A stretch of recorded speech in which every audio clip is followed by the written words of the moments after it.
Hey guys, it's your girl Nikita Marie, and this is my first official video that I'm posting on my It's Nikita Marie YouTube page. I'm going to talk about my journey because in order to know me and understand me, you have to know what I've been through, what I overcame, what I've gone through, like just about my life. What I first want to talk to you guys about is about my journey.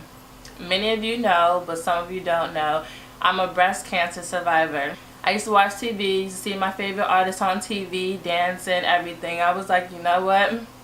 That's going to be me someday. One day I'm going to be in front of the cameras doing what I love most, which is dancing, entertaining. I've did this stuff ever since I was a young girl. Put on shows for everyone. I'm like, this is what I love to do. So, it all started when I met Alex Acosta. He actually had a casting for girls to be in a video shoot, and my girl Tanil was the one who told me about it. So I was like, you know what, I want to get in videos, let me check this out. I was scared, I was nervous, but I was like, you know what, you can't operate off fear. Whatever you want in life, go for it, go after it. Don't just expect things to be handed to you. Nah, you gotta put in work and go after what you want to do. So I showed up at the casting. He loved the look, he gave me a cameo, and it just went from there. Ever since then, he started inviting me to other videos for people like Rocco, Waka Flocka, Riff Raff, Wale. I was in a few videos. I've also backup danced for Jenny White and a few other people. But anyways, how I got diagnosed. I got diagnosed in 2015. I'm a very self-aware person. I'm always making sure my body is right. So doing self-exams in the shower, and as well as they tell you to lay down, cross your left arm, and then feel for it, or if it's on this side, of course, you switch the opposite. But I did self-exams, and I noticed that there was 2 lumps on the side of my left breast. I knew something wasn't right because it wasn't there before, and again, I'm a person that's constantly checking on myself, making sure everything is okay. The doctor that I went to at the time, Dr. Adler, he told me everything was fine. I would go see him a couple of times, always bring it up during my exams, and he's like, nothing's wrong with you, you're fine, you're healthy, you work out all the time, you're good. So I'm okay. Doctor said I'm good, I'm good. Should have went for a second opinion, but a year later I noticed that those 2 lumps began to kind of join together and become bigger. So I'm in Miami with my son. I took him to the beach for his birthday. I was so fatigued, kept falling asleep. I knew something was wrong with my body. Couldn't put my hands on it. When I went to go do my self-exam, I noticed that it was big. It was, from what the doctor said, the size of a tennis ball. So imagine holding a tennis ball. That's what was inside of my breast. That's what it felt like. And that's how big it was. And so I'm like, okay, Lord, something is wrong with me. I don't know what it is, but as soon as I fly home, I'm going to see the first doctor that I can. So we flew back home. I remember meeting Dr. Bryce. I love him to death. At the time, I didn't have insurance. I contacted him. I was like, can you please just look at my breast? It's really hard. Something's just not right. Let me know if I need to spend this extra money to go to the hospital. He turned on the light, and I could tell by his face something wasn't right. So he sent me immediately to the hospital, where I met with another angel, Dr. Lamb. Oh, I love her to death. He pushed for them to do a mammogram and to do the biopsy. When you're young, they don't allow you to do these things. Like, you have to be a certain age to get a mammogram. So I thank God that I was able to get all these things done. I remember them running the test, taking tissue to test it to see if it's cancerous. I'm praying to God, like, God, please just don't let this be cancer. So I remember her coming into the room. Make sure I don't cry. She came into the room, and she told me, she was like, shook her head, and she started crying. As soon as she started crying, I automatically knew. I was like, something is wrong with me. I'm not going to be here for long. The first thing I thought about was my son. My son is a miracle baby. I almost lost him when he was born. I remember passing out, and I remember waking up. He didn't have a heartbeat. And so when I found out that my son made it through, he was okay. I was the happiest person in the world. And I told God, ever since this day that you allow my son to live, I'm going to forever serve you and be a child of God. he was all I could think of that day. Like, I cannot leave my son here. I'm not ready to go. I'm not ready to leave him in this world without his mother. I'm his best friend. So she came in, she told my mother first. Then they both told me, you have stage 3 cancer. Your cells are dividing so fast that it's about to spread through your entire body. She was like, we have to start treatments right away in hopes of like me living another day. No one didn't think I was going to make it here, but to God be the glory, I'm still here and I'm able to share my testimony to help the next. So I think 2016 they started, because I got diagnosed, I think it was November 2015. So the beginning of 2016 I started my chemo. I had 12 rounds of chemo. First was AC, and then I also had Taxol. AC was fine. When I would get it, I would just sleep so much because I've always felt like nauseous. I couldn't get out the bed. So I would be down for 3 days. By the 4th day, I'll be up and going, working out. But then by the time I'm okay, it's like, okay, you got to turn around and get your next shot. And then I'll be down for a couple of more days, and it would just kind of keep going like that. When I took Taxol, Taxol kind of dried out my body so bad to where, I don't know if you guys ever felt like, imagine your entire body just itching really bad, and it was just like it burned to the point where all I could do was sit in my room and cry. I would scream sometimes. My sister, my mother, they'll come in there and try to ease the pain, but it just wouldn't go away. So I found out that the Taxol was drying out my skin. So what I was told to do was take quick showers. It had to be cool water. I had to go quickly. As soon as I finished, I literally hopped out the shower and would put this green Vaseline lotion. I'll put it directly on my body while I'm still wet, so that I guess it hydrates your body. So after maybe a month and a half of doing that, my body started feeling more at ease and I was okay.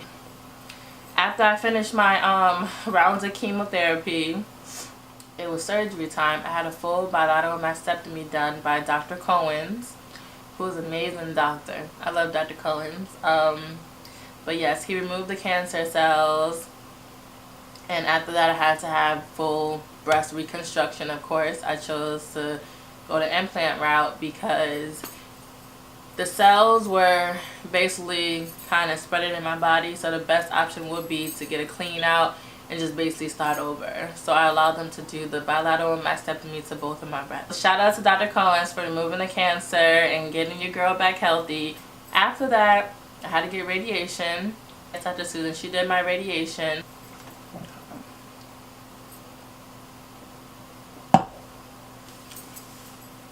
That was one of the hardest things that I've had to deal with. So my cancer is on the left side. You guys know that your heart is also on this side. So my treatments that I had to do when I'm laying there on the table, I had to lay on my right side, arms up. They put all of the equipment here. I could not move. When they would tell me to, I would take a deep breath, and I would hold that deep breath while radiating the area that they needed to target. When they told me to exhale, I will blow out. When they say deep breath,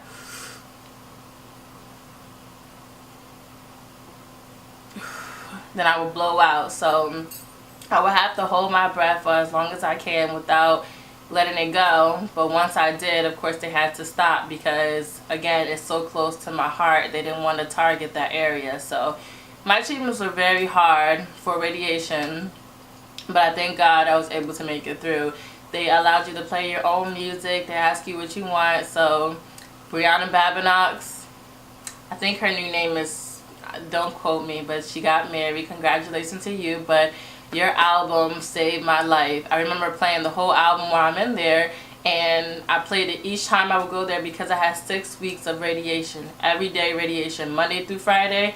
I'm going there, getting the radiation done. And they already knew my songs to the point where I'll show up, I'll already hear her album playing. So thank God for using you to make that song to touch me, because that's what got me through my radiation moment. After radiation, the radiation started to kind of mess with my breast, so my breast began to harden with the implant. So again, imagine touching a rock and just something just being stuck, not moving. That's how my breast was. It was painful. I knew something wasn't right. I don't know what to do. I'm grateful for the way everything looked, but I knew something wasn't right. So I came across the Breast Restorative Center in New Orleans. My doctor is Dr. Trahan. This is an amazing place. For anybody going through breast cancer, I highly suggest you go to them. They are expertise at what they do, very knowledgeable. They will have you looking the bomb after your treatments. So I heard about them, and I heard about this procedure called a deep flap, which I got because my breast was too hard. They had to get new skin to basically replace it so it can be soft again. So that's the procedure I got done there. The whole team is just amazing. My doctor's amazing. Dr. Trahan, I love you. I thank you for saving me. I thank you for making me feel like a woman again, because this whole journey has been so tough. I go from modeling, being like 135, 140, to being all the way to 185. Many of you would say that's not bad, I still look good, but it's me. It's what I was used to. It's what I worked hard for. That's where I wanted to be. So this new weight was just different. I'm picking on so much weight. I can't even lose it. I can't control it. It's like I'm getting steroid after steroid, and it's just blowing me up. So it made me depressed. I was sad. I would cry here all the time. The doctors are like, aren't you happy to be alive? And I'm more so sad. Like, I'm gaining all this weight. Like, I can't control it. Like, what's going on with me? Who am I? This is not who I am. So I thank God that God showed me in the midst of all of this to have faith. I believed in Him 100%, and now I'm able to stay here and hopefully touch that next person who needs help, to show them that you're beautiful no matter what. That yes, you're going through this, but you're going to overcome this. And when you overcome this, you're going to have a testimony to share and show the grace of God and the goodness of God of what He can do for you and what He's like doing for many of us. So things don't look right at the moment. Things look like there's no end. Have faith. Eat healthy. Do what the doctors tell you to do. Remain positive and know God has your back, and you can make it. You will make this. We can survive.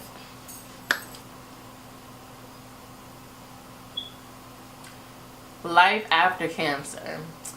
This journey is a journey. I'm still constantly every month going to the hospital, getting my Lupron injections, which sends me into menopause. Oh my gosh, y'all, I get the worst hot flashes ever. So you could be randomly looking at me, and all of a sudden my whole entire body and face just turns red, and I feel like I'm in another world.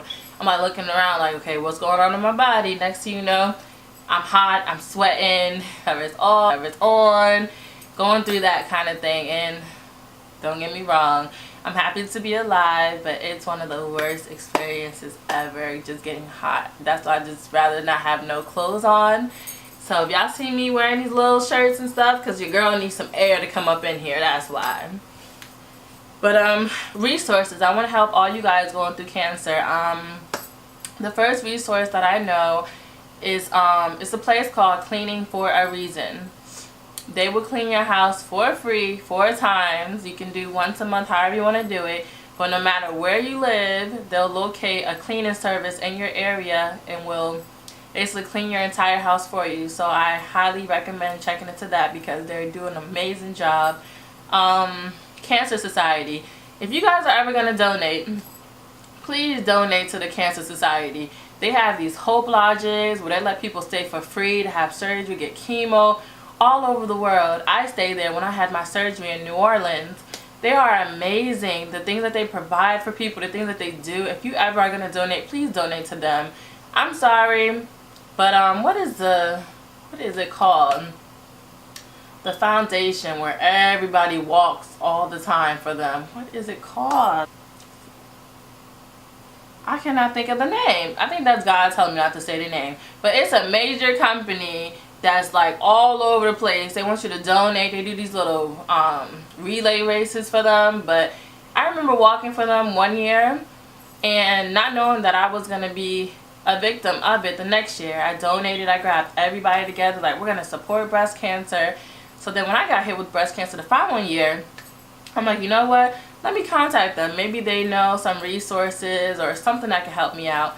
You know what they told me? They told me I'll have to contact whatever company is closest to me and see what funds they have. You mean to tell me people donate to you all? I donated And you're gonna tell me that if they have resources for me, like there's nothing you can do to help me? So there's a lot of companies out here who are gathering so much money to help people, but not really doing nothing for it. They say that it's for treatment, for research, but it ain't going there. So I highly recommend that you guys donate to the Cancer Society. So things that help me to basically survive what I've gone through is I work out all the time. I'm always in the gym. I find that the gym allows you to basically recover from any procedures or surgery that you have. I remember after a 12-hour surgery, I'm walking around the hospital like it's nothing. Nothing's bothering me. I mean, yeah, I'm high as a kite from all the drugs and medicine they gave me. Gave me the good stuff, but what? Working out definitely helps you. Eating healthy, eating right. Cannot stress it enough. Eat lots of vegetables. They also say ginger helps with cancer. So basically look up different stuff because there's so much stuff that actually helps cancer and to prevent cancer. So definitely eat healthy, work out right, get a lot of rest. Have faith in God. That's the top thing that I can't stress enough, to keep faith, keep a positive mindset, because when you stay positive, you'll be positive. The outcome will be positive, so always keep a positive mindset.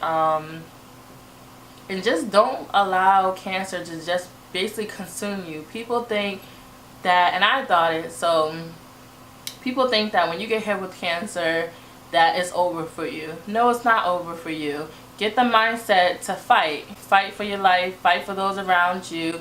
Remember one thing that you need to fight for, and just fight. You can make it. You can get through this. That's one thing that I told myself, that I'm gonna kick cancer, you know what, and that's exactly what I did. So yeah, during that time with me modeling, I also danced in church. Many people don't know this, but I'm a praise dancer. So that's one thing that I used to do when I was going through cancer. Even through the treatments, I would still dance. That was my way of still worshiping God, still giving Him His praise. Even though I'm going through what I'm going through, I'm still going to praise your name, because it's because of you while I'm still here. So after I survived cancer, I came up with an organization called Women, WOMEN. Get it? For women and for men. But it's called Woman Making a Statement, where I would do a tribute dinner to honor other cancer fighters, other cancer survivors, and those who lost their lives to the battle. We would give like a little memory for them, where we would light a candle and pay respect to those who lost their life from this disease. Entertain them, have amazing food, have performers, and just basically just honor them. Honor their life, honor what they went through, honor them for surviving it, for just being who they are. And so that's something that I want to continue to do every other year, to give hope, to let people know that you can make it, we did this, and just let them know that they're not alone.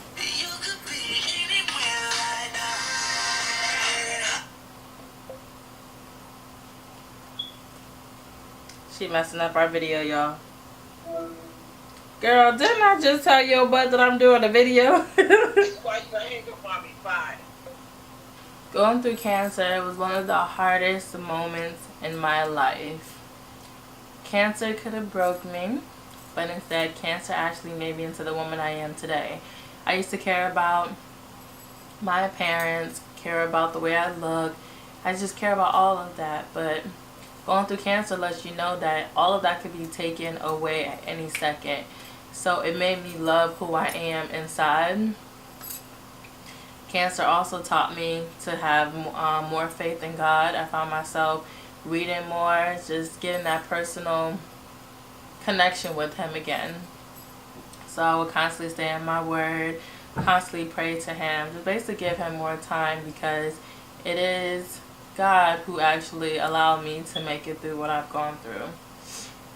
Going through this journey, one of the touchy moments for me was, of course, when you go through cancer, you lose all hair everywhere. So I went from having hair to being bald, having to embrace my beauty, embrace who I was. And at first, I remember crying so hard, like I just couldn't take in everything. I'm like, is this happening? Like, am I really about to fight for my life? Like, what's going on? So I lost my hair, lost my eyelashes, lost my eyebrows. I began to look how they say, what they call a cancer patient looks. My face started getting fatter, my body started gaining weight, uncontrollable weight that I could not control. No matter what I would do, eat right, work out, I would just constantly get bigger and bigger. Yes, the doctor said it's the steroids that's blowing me up. But that was one of the hardest moments, me losing who I am. Because I'm like, that's part of my womanhood. This is who I am. And to be basically stripped down to feeling like I have nothing, that was a hard moment for me. But I did it. I walked around, didn't wear makeup most of the time, would go with my bald head, and during those moments I noticed that I was touching other people. People were telling me, here I am, scared to show who I am, wearing wigs, wearing makeup, trying to hide what I'm going through, but yet you're embracing it so beautifully. Like, how do you do it? I'm like, I just don't care what people think. All that matters to me is that I'm fighting for my life and that I'm helping others during the journey. That's all I care about. So when I would go get treatments, I would start to see other women embracing themselves, and that actually put a smile on my face. That touched my heart. It's like, you're helping people. Now they know that they are beautiful too. They're not trying to hide it. They're not ashamed of it. They're embracing it. So that's a moment that basically warmed my heart to see. As far as like resources, all of you guys should check into the healthcare.gov too if you're going through cancer. They have some payment plans that you could pay monthly for as low as $30. Cigna, if I had to pick, Cigna was a good one. Many places I didn't have to pay out of pocket for anything once my Cigna kicked in. So I would definitely tell you guys to check into that if you don't have insurance, because they have plans that can help you get treatments or treated or whatever it is that you need help with. For many of you guys, you can also apply for disability.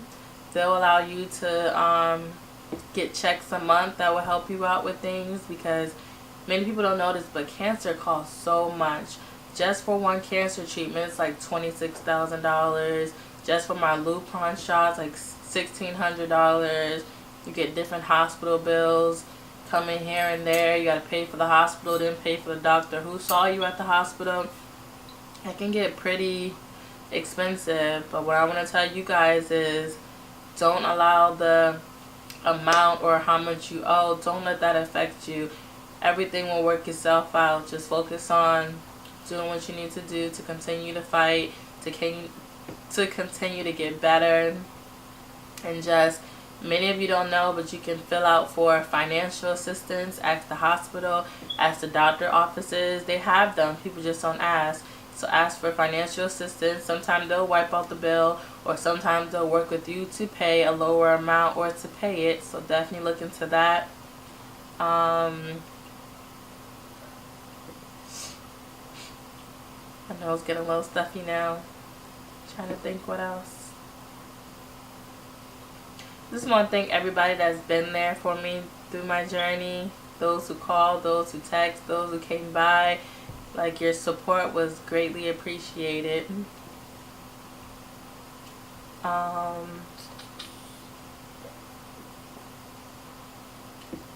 What I love most is when people say to me, "You went through cancer? You had cancer? What?"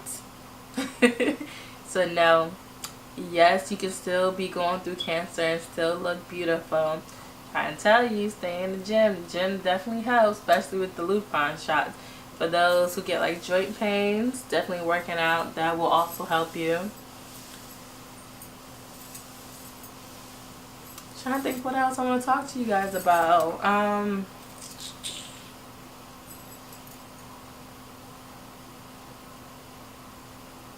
Did I think I ever was going to make it? To be honest with you guys, no. I did not think I was going to make it this far. But by the grace of God, your girl is still here. Still going strong. Healthy. and just basically try and better myself one step at a time, one day at a time. Will I be modeling again? Of course. I gotta represent for my cancer survivors. I'm gonna represent for you guys, But yeah, I guess that's all. Stay tuned. Maybe I might make a little part 2. We'll see, but more to come from your girl. Stay tuned, y'all. Thank y'all. Can't think of nothing else to say.